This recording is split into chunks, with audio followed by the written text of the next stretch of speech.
આણંદના બાકરોલની એક સોસાયટીમાં રખડતા કૂતરાઓને જમવાનું આપવાના મુદ્દે બે પરિવાર વચ્ચે ઝઘડો થયો. આ ઝઘડાએ ઉગ્ર સ્વરૂપ ધારણ કરતા એક પરિવારે બીજા પરિવાર પર હુમલો કર્યો હતો. સ્વાતિબેન જાનીના બનેવી હેતલભાઈ અને તેમના મિત્ર ઉમંગભાઈ ઇનામદારે બહારથી 8 થી 10 માણસોમાં બોલ્યા આવ્યા. લાકડીઓ, ડાંગ અને અન્ય હથિયારો સાથે આવેલા આ અસામાજિક તત્વોએ પરવરાવલના પરિવારજનો પર હુમલો કર્યો હતો.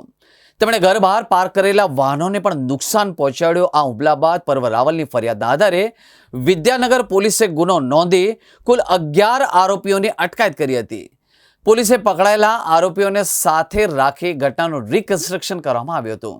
આ તમામ આરોપીઓને બનાવના સ્થળે લઈ જઈ સ્થાનિક રહીશોની જાહેરમાં હાથ જોડી માફી માંગવામાં આવી હતી અને ત્યારબાદમાં તેમને વલ્લભ વિદ્યાનગર, બાકરોલ ગેટ, શહીદ ચોક અને મોટા બજાર ચોકડી પર લઈ જઈ વરઘોડો ફેરવી લોકોની માફી માંગવામાં આવી હતી.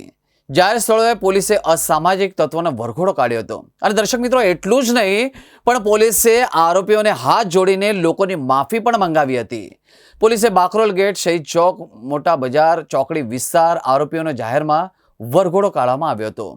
જાહેરમાં હુમલો કરનારાઓમાં બિલ્ડર પણ સામેલ હોવાનું જાણવા મળ્યું છે. આ મામલે પોલીસે વધુ કાર્યવાહી હાથ ધરી છે.